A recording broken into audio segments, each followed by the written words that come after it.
Bible dit dans Jean chapitre 3, verset 16, « Car Dieu a tant aimé le monde qu'il a donné son Fils unique, afin que quiconque croit en lui ne périsse point, mais qu'il ait la vie éternelle. » La vie éternelle est le moyen de salut pour que chaque homme qui est sous la puissance de la mort puisse passer de la mort à la vie. Le salut, ce n'est pas une chose. Le salut, c'est une réalité. Le salut, c'est aussi un chemin. Jésus dit que ceux qui sont perdus ne sont pas seulement dans un état de perdition, mais ils marchent aussi sur un chemin de perdition. De la même manière, ceux qui sont sauvés, ils n'ont pas seulement l'expérience pratique du salut en eux, mais ils marchent aussi sur un chemin qui leur permet de vivre l'expérience du salut, de manifester l'expérience du salut. Il dit, étroite est la porte et resserré le chemin qui mène à la vie, et il y en a peu qui le trouvent. Vous pouvez vous asseoir dans sa présence. La grande thématique de ce matin, de ce deuxième service, porte sur de la mort à la vie. Est-ce que vous pouvez le redire avec moi? Est-ce que vous pouvez le dire plus fort? De la mort à la vie. Est-ce que vous pouvez le dire? Amen. C'est la grande thématique qui nous rassemble ce matin. La Bible dit dans Jean chapitre 3, verset 16, « Car Dieu a tant aimé le monde qu'il a donné son Fils unique, afin que quiconque croit en lui ne périsse point, mais qu'il ait la vie éternelle. » La vie éternelle est le moyen de salut pour que chaque homme qui est sous la puissance de la mort puisse passer de la vie de la mort à la vie. Et ce matin, il y a un appel, un message personnel du Seigneur. Le Seigneur veut parler personnellement à chacun de vous. Parce que chacun de vous doit personnellement le connaître, l'entendre et pouvoir prendre une décision vis-à-vis de lui. En introduction de notre message de ce matin, nous avons entendu de la propre bouche de Jésus qu'il y a une réalité. Ce n'est pas tous ceux qui disent Seigneur qui vont entrer dans le royaume de Dieu. Et en préparant ce message, je pouvais ressentir l'urgence du cœur du Seigneur.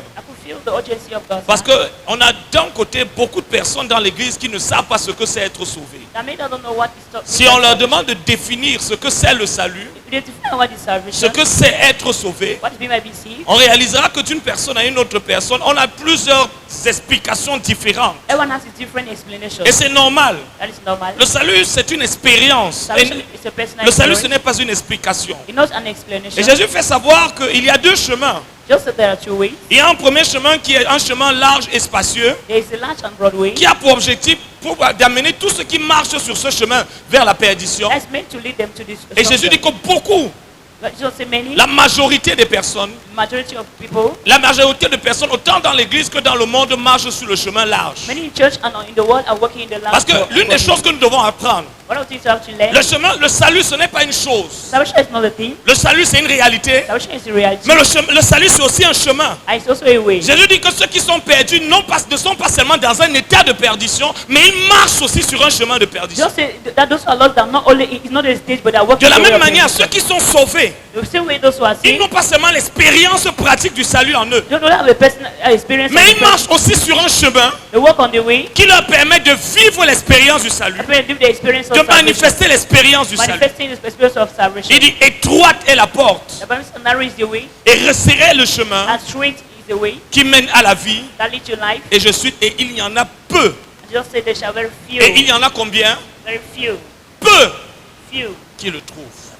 Lorsque j'ai rencontré le Seigneur, il y a quelques années, le Seigneur m'a dit, si je devais venir au Cameroun aujourd'hui, moins de 2% de tout ce qu'on appelle chrétien serait enlevé. Et à cette période-là, je crois que pour moi, j'étais sûr que le Seigneur disait la vérité.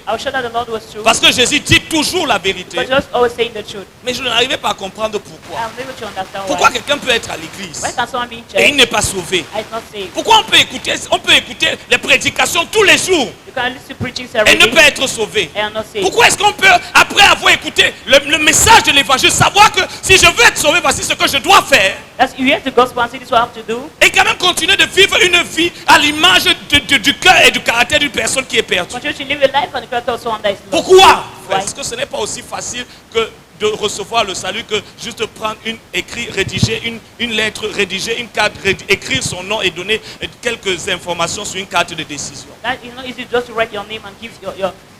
Le salut nous est donné gratuitement.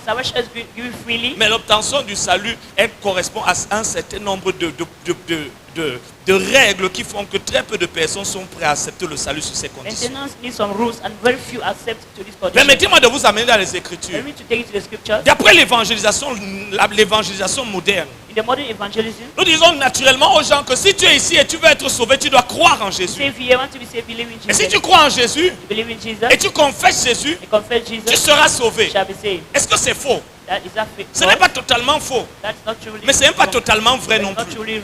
Allez là au carrefour, allez voir ceux qui sont en train de boire le bouillon au carrefour et allez leur demander s'ils croient que Jésus est le Fils de Dieu. Allez leur poser la question s'ils croient aussi que Jésus est mort et ressuscité pour eux. Alors ils vont vous dire qu'ils croient. Ils croient que Jésus est mort. Ils croient que Jésus est ressuscité. Donc si ces hommes croient et ils sont en train en ce moment de boire le bouillon, et vous aussi vous croyez que Jésus est mort et ressuscité, quelle est la différence entre vous et eux? Quelle est la différence entre ceux qui croient dans le monde et ceux qui croient en l'église? Si la foi suffisait, alors autant ceux qui sont à l'église que ceux qui sont dans le monde seraient sauvés. Mais ça veut dire que la foi ne suffit pas. La deuxième chose que je veux dire, la Bible nous dit que le jeune homme riche est venu voir le Seigneur. Que dois-je faire pour avoir la vie éternelle? Vous savez, nous vivons dans un temps où dans l'église aujourd'hui, il y a tellement de scandales. Nous voyons des personnes qui nous prêchent la Bible, mais qui font des choses qui choquent l'entendement des gens. Vous savez, l'une des stratégies du diable pour le temps de la fin, c'est d'utiliser les personnes qui, en apparence, représentent l'autorité de Dieu pour amener la multitude en enfer. Parce qu'au-delà du message, s'il n'y a pas une vie, si au-delà de ce que nous prêchons, il n'y a pas l'exemplarité de cette vie, il y aura davantage de personnes qui iront en enfer à cause de la vie que nous vivons. Parce que si en absence de vie derrière le message ne transmet aucune vie. En absence de vie derrière le message n'a aucune preuve. En absence de vie derrière le message n'a aucune puissance. Imaginez-vous une personne qui vous dit, vous voyez ce mouchoir, il a le pouvoir de vous guérir du cancer. Et quelques années plus tard, quand on fait son autopsie, on réalise que celui qui nous vendait les médicaments pour le cancer est lui-même mort du cancer. Et maintenant, vous avez quelqu'un qui a le cancer. Et vous lui dites que voici le mouchoir que cet homme vendait. Est-ce que vous allez acheter ce mouchoir? Si vous allez vous poser ces questions, si vraiment son mouchoir sauvait du cancer, pourquoi est-ce qu'il ne l'a pas utilisé pour être sauvé? Si Jésus sauve du péché, si Jésus change les cœurs, si Jésus transforme, si Jésus apporte la paix, si Jésus apporte l'amour, si Jésus apporte la douceur, la tempérance, la maîtrise de soi, et tu nous parles de ce Jésus, pourquoi tu continues de mentir? Pourquoi tu continues de voler? Pourquoi tu continues de te mettre en colère? Pourquoi tu continues de manipuler? Si c'est vrai que ce que tu as et ce que tu veux donner aux autres marche réellement, le meilleur moyen de montrer que Jésus est en toi, c'est de montrer tout ce que Jésus est, mais à travers toi. Le meilleur moyen de démontrer qu'une personne est sauvée, ce n'est pas de venir à l'église, c'est de vivre une vie qui reflète la réalité d'un cœur qui a été libéré de la colère. On dit n'importe quoi. On fait tout pour provoquer la personne. La personne dit même si vous faites quoi, je vais aimer le frère là. Je vais aimer la soeur là. En fait même, plus vous essayez de faire en sorte que je le hais, plus j'ai envie de prier même pour lui. Plus j'ai envie de passer du temps devant Dieu pour intercéder pour lui. Mais on a des personnes qui nous disent qu'ils sont sauvés. Ah bon? Ils ont dit ça? Non, et je ne suis même pas tout te dire. Dis-moi l'autre.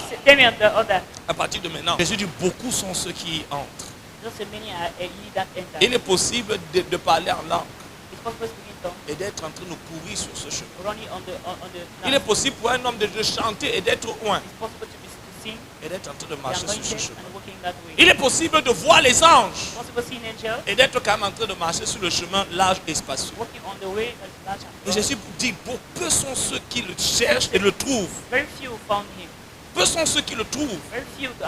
Et peu sont ceux qui, après l'avoir trouvé, acceptent d'y entrer.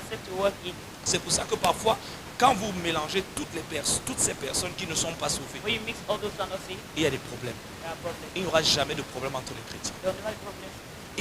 Vous savez, les gens disent que le corps de Christ est divisé. Le corps de Christ n'est pas divisé. Ce sont ceux qui ne sont pas dans le corps de Christ qui sont divisés. Et je suis avec Jésus. Comment on peut être divisé? Jésus avance maintenant. Si Jésus avance, nous allons aller ensemble. Si Jésus va à droite, est-ce qu'elle pourra aller à gauche? Hein? Si Jésus est en train de nous amener à droite, est-ce qu'elle pourra aller à gauche? Elle va aller où? Et moi aussi, je vais aller où? Mais ce n'est pas parce que nous ne sommes pas unis. Non, ce qui nous unit, c'est lui. C'est parce que nous sommes en lui que nous sommes unis. La division vient du fait que quand on essaye de mettre ensemble des personnes qui ne sont pas en lui et des personnes qui sont en lui, ça crée des divisions. Parce que vous ne pouvez pas mélanger le cochon, le sang des cochons avec le sang des brebis. Vous ne pouvez pas mélanger des personnes qui marchent avec le Seigneur et qui marchent dans les desseins du Seigneur et ceux qui marchent dans le monde. C'est pour ça que lorsque nous sommes en train de dire, ce samedi nous allons sortir, nous allons faire une marche pour Jésus, nous allons prier pour Jésus, nous allons évangéliser pour Jésus.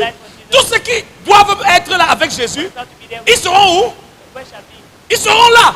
Mais on a une autre personne qui nous dit qu'elle marche avec le même Jésus. La vie chrétienne n'est pas une vie que nous pouvons vivre de manière solitaire. La vie chrétienne, ce n'est pas une vie que nous pouvons vivre de manière solitaire. Parce que tout ce qui est en lui, et tous ceux qui sont en lui, doivent naturellement vivre ensemble. Vous savez, quand le jour où vous allez rencontrer les vrais chrétiens, quand les vrais chrétiens se rassemblent, ils ont seulement envie d'être ensemble. Je vous le dis, ils ont envie d'être ensemble. Quand tu vois un vrai chrétien, il voit aussi un vrai chrétien. Il dit frère. Et ils ont, comment? Même s'ils ne sont même pas de la même église, ils ont envie d'être ensemble. Il y a quelque chose qui les attire. Pourquoi? Parce qu'ils sont connectés à la même personne. Quelle que soit l'église là où vous allez, ils ont le même raisonnement. Pourtant, ils n'ont pas le même pasteur. Pourtant, ils ne sont pas dans la même assemblée. Mais parce qu'ils sont connectés à la même personne, ils ont le même raisonnement, le même désir de se consacrer, les mêmes priorités. Ils n'ont pas besoin d'avoir le même pasteur, mais ils ont besoin d'avoir le même Seigneur, pour avoir le même caractère, pour avoir la même mentalité. Lorsqu'on dit qu'on va faire quelque chose pour le Seigneur, ils sont prêts à être là, ils sont prêts à s'engager. Si tu vois tous ceux qui sont chrétiens, ils sont chrétiens, ils sont là en train d'aller à droite. Et toi, quelque chose, il y a une voix qui te parle qui va à gauche. C'est que tu n'es pas en train de marcher du bon côté. Si tu vois ceux qui sont chrétiens, non, je dis qu'ils sont vraiment chrétiens. Ils sont vraiment enfants de Dieu. Ils ont vraiment la présence de Dieu. Je ne dis pas ceux qui prétendent. Et le Seigneur est en train de leur dire la même chose. Le Cameroun est sur le point d'expérimenter un basculement. Il y aura un shift tant au niveau spirituel qu'au niveau politique. Et ce sera soudain. Et pour l'instant, tous ceux qui sont là, ils ne sont même pas préparés à voir ce qui va se passer. Mais en même temps, tu es sur le point d'abord faire précéder son mouvement par l'église afin d'établir un ordre nouveau dans le Cameroun. Et tous ceux qui sont à Jésus, ils sont en train de ressentir comme une sainte colère. Parce que lorsque deux femmes, lorsqu'on est enceinte du même Seigneur et que les contractions arrivent, alors on a envie d'accoucher. Les vrais chrétiens savent quand tu es sur le point d'amener d'offrir une nouvelle page dans leur génération et ils doivent se mettre ensemble pour alimenter l'autel de Dieu par le poids. Mais il y a des personnes, cette semaine-ci, tu n'as même pas prévu d'être à l'église. Mais les chrétiens seront à l'église. Ils ont prévu de venir donner du poids sur l'autel. Mais toi, pendant que les vrais chrétiens, Jésus est en train de les amener à droite. Toi, il y a une voix qui te dit que cette semaine, tu as des factures à payer. Regarde, il y a telle chose, même ton gaz même est sur le point de finir, tu n'as pas encore payé. Et il y a une voix qui est en train de parler, qui te dit que non, regarde, tu vas bientôt composer. Comme toi à l'école, regarde, si tu rates cette année, moi je vais te demander, quelle est la voix qui te parle? Quand tu vois tous les autres, ils sortent tous les matins, ils viennent prier, ils jeûnent, ils vont sur le champ d'évangélisation, ils donnent leur argent, ils donnent leurs offrandes, ils se consacrent, ils se sanctifient. Et toi, tu es assis à l'église. Tu ne fais absolument rien. Comme tu as fait tes 1, 2, 3 heures là, maintenant, Jésus, tu as pointé. Tu rentres à la maison. Et ça n'est pas en train d'attirer ton attention. Si je suis vraiment en Christ et que Jésus est en train de déplacer tous ses enfants vers la droite, pourquoi moi je suis toujours à gauche? Quand on demande à tout le monde de se rassembler, pourquoi moi je suis toujours là derrière en train de regarder les autres? Quel est l'esprit qui m'anime? Qu'est-ce que ces gens entendent que moi je n'entends pas? Et si soit c'est eux qui sont perdus et moi je suis dans la vérité en étant assis à l'église, soit c'est moi qui suis perdu. Mais on ne peut pas être perdu tous les deux. Le Jésus qui a exigé tout du jeune homme riche ne peut pas te regarder et dire répète juste cette prière après moi. Le Jésus qui a exigé que la femme samaritaine aille prendre son djomba pour venir avec lui et le livrer sur l'autel. C'est sûr que Jésus lui avait demandé ce jour-là, va de ma vie. Tu ne pourrais pas m'amener que Jésus peut pleurer. Toi Jésus. Le Jésus que moi je connais, c'est le Jésus des films. C'est le Jésus fort. C'est le Jésus puissant. C'est le Jésus dans la gloire. Mais ce jour-là, j'ai vu un Jésus qui pleurait, qui était impuissant, qui voyait les gens là en enfer. Et parce que ces gens avaient fait le choix de vivre un christianisme sans Christ. Est-ce que vous savez que vous pouvez aimer le christianisme au point d'oublier que le christianisme, ce n'est pas une activité, c'est une personne? Vous pouvez vivre votre christianisme sans Christ. La vie de prière, mais sans Christ. Le jeûne, mais sans Christ. L'adoration, mais sans Christ. Les dons spirituels, sans Christ. La religiosité, mais sans Christ. La spiritualité, mais sans Christ. Vous croyez que comment l'église de Laodicée a fait pour remplacer Jésus? Lorsque l'onction commence à nous suffire, alors nous ne cherchons plus la présence de Dieu. Parce que s'il y a qu'un de nos frères qui est loin, et nous sommes tous secs, s'il vient un peu, il fait macha-cha-cha-cha, et on commence à sentir un peu la chair de poule, on sera tous contents. Mais est-ce qu'on a rencontré le Seigneur? Est-ce que pendant que le frère était en train de rendre ministère, au-delà de l'onction, il y a une rencontre avec Dieu? Mais c'est pour ça que l'église de Laodicée a perdu Jésus, elle ne l'a pas su. Parce qu'elle se suffisait d'avoir l'onction. Aujourd'hui, si un homme de Dieu vient, il fait tomber les gens tombent par terre, tu te rêves, ça te bouge un peu, tu es content. Mais est-ce que tu as rencontré Dieu? Est-ce que tu as rencontré Jésus? Est-ce que lorsque tu sortais de ce programme, je dis, pendant ce programme, j'ai rencontré le Seigneur. Beaucoup sont contents d'avoir des expériences. Oh, vraiment, l'Esprit de Dieu, quand il me saisit. Mais l'Esprit de Dieu peut te saisir et tu n'as pas Dieu. L'église de Laodicée n'avait pas Jésus. Elle avait mis Jésus à la porte parce qu'elle avait les dons spirituels. Parce qu'elle avait l'onction. Tu peux avoir l'onction mais pas Christ. Et lorsque les dons spirituels, l'expérience, vous savez, on veut sentir la présence de Dieu. Frère, on ne sent pas la présence de Dieu. On rencontre la présence de Dieu. Mais aujourd'hui, on veut les sensations. Nous quelque chose qui est prophétique là. Parce qu'il faut qu'on sente quelque chose. On cherche les émotions. Mais on ne cherche pas la communion. Mais lorsque tu commences à rechercher les émotions, ça veut dire que la communion ne te satisfait plus. Parce qu'il peut avoir la communion sans émotion. Il peut avoir le fait que tu portes Dieu, tu ressens Dieu. Mais tu ne ressens pas les choses de Dieu. C'est Dieu, le cœur de Dieu que tu ressens. Une personne peut ressentir la chair de poule, mais elle ne ressent pas la douleur de Dieu vis-à-vis de son péché. Elle ressent l'électricité, mais elle ne ressent pas la peine et la tristesse qu'elle cause dans le cœur du Saint-Esprit. Après tu rentres, tu bats ta femme comme une chienne. Ne me parle plus comme ça, je suis un homme. Mais c'est toi qui trembles à l'église. C'est toi qui grilotes à l'église. Tu finis de saouler l'onction. Mais quand tu arrives à la maison, tu arrêtes ton mari. Tu connais les filles par ça? Pourquoi cette onction n'a pas brisé ton cœur? La véritable présence de Dieu brise le cœur. Elle ne nous fait pas faire des guili-guili.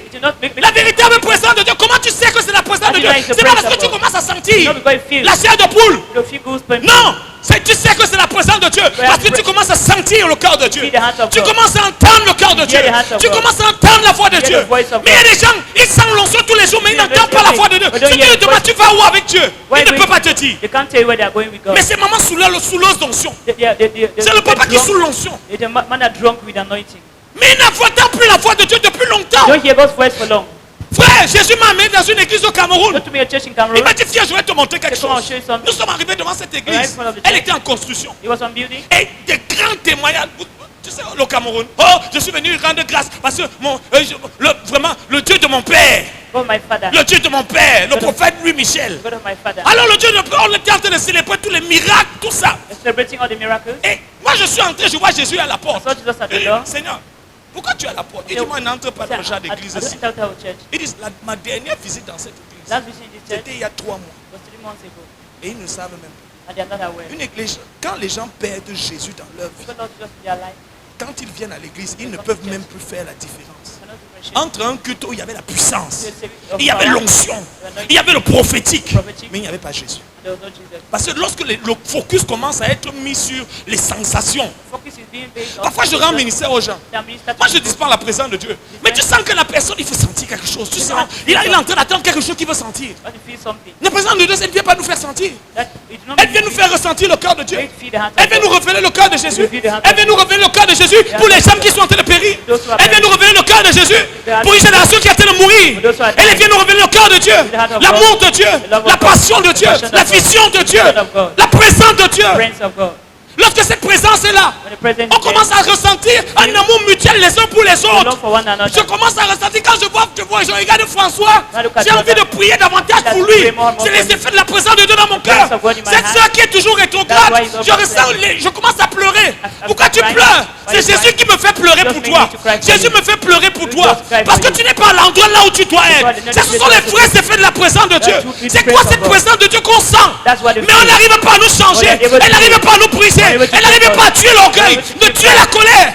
Tu es un mauvais mari, tu es une mauvaise femme. Tu es insoumise à ton mari. Si ton mari ne fait pas ce que tu veux, alors il va passer un mauvais cas. C'est quoi cette présence de Dieu? C'est pour ça qu'aujourd'hui, malgré toute l'onction qu'on a, on ne gagne plus les âmes. Parce que tu vas attirer les âmes vers Dieu avec sans Dieu. L'onction, les gens peuvent venir, ils peuvent expérimenter ton onction. S'ils n'expérimentent pas Christ en toi, ils ne seront pas sauvés. On a des gens aujourd'hui sans vides, sans cœur. Sans des frères qui, au même moment où vous avez eu le problème, tu ne devais même pas franchir la porte pour dire que non. Le Saint-Esprit en toi devait te dire que non. Non, non, non. Si tu sors et si tu ne règles pas ça, sa communion va être bloquée. Sa relation avec moi va être bloquée. Peut-être même Satan va tirer avantage de ça. Je ne vais pas sortir de l'église sans régler ce problème avec mon frère. Ma soeur, vraiment, tout à l'heure, je m'excuse. La manière dont je t'ai parlé. Je ne veux même pas savoir si c'est toi qui avais raison ou tort. Mais le Jésus en moi ne me permet pas de sortir avec de garder la colère vis-à-vis de toi. Parce que je vais bloquer ta relation avec Dieu. Et seul le diable a ce niveau de méchanceté. Je disais à une de mes filles l'autre jour qu'il n'y a qu'un mauvais pasteur, en fait je ne vais pas dire mauvais, un méchant pasteur qui peut accepter d'aller coucher avec ses filles. Frère, le Seigneur t'a envoyé pour sauver les âmes, pour perdre les âmes ou perdre les âmes. Tu prends les âmes, tu commences à amener, à embrouiller la fille, lui donner l'impression que vraiment, machin, et puis elle couche avec toi. Parfois, certains même, elle est obligée d'avorter parce que tu as peur que ton titre, tu as peur que ta réputation soit exposée. Une âme qui était supposée aller au ciel, une âme que Dieu a mis sur ton chemin, que tu devais protéger, tu devais être la porte du salut, celui à travers qui elle allait expérimenter Dieu, elle allait voir Dieu. C'est toi aujourd'hui. Te retrouve à être une pierre d'achoppement que le diable utilise pour la mener dans le péché. Comment tu t'es retrouvé d'abord même à vouloir essayer de faire papier et mamie avec elle? Mais vous croyez qu'avec ce genre de personnes on peut sauver notre génération? Le diable rit, le diable se moque. Le diable dit regarde ces gens, ils font le sketch, ils font le sketch. On a besoin de ramener Jésus dans l'église. On a besoin de ramener la présence de Dieu dans l'église. On a besoin de prier pour nos pasteurs. On a besoin de prier pour les pasteurs. On a besoin de prier pour les serviteurs de Dieu. Tu crois que le ministère c'est une blague? Tu crois que l'appel de Dieu c'est une blague? Tu crois que avoir eu la responsabilité, le ministère c'est un emploi, un titre, un emploi? Seul un pasteur méchant peut regarder une brebis que le Seigneur lui a confiée. Plutôt que de veiller sur elle, protéger la brebis, préserver, même si la brebis même peut parfois se tromper, recadrer la brebis pour lui dire non. C'est pas pour ça que moi je suis là. C'est pas pour ça que je suis là. Je suis ton père, je suis ton pasteur. C'est pour t'aider, c'est pour te montrer la voie de la justice, le chemin du ciel et rien d'autre. Et rien d'autre. La Bible dit, il faudrait mieux pour cette personne de ne jamais être née que d'avoir été une pierre d'échappement pour un seul de ces petits. Cette personne qui allait au ciel et qui sur le chemin du ciel t'a rencontré et elle a été défiée du chemin du ciel à cause de ton commérage, à cause de tes mauvaises paroles, à cause de les choses que tu as fait. Frère, il vaudrait mieux pour toi de ne jamais être né que d'avoir été une pierre d'achoppement pour un seul de ces petits. Ce matin, Seigneur, nous te disons, nous voulons une église qui a ta présence. Pas qui sent ta présence. Pas qui cherche des esprits.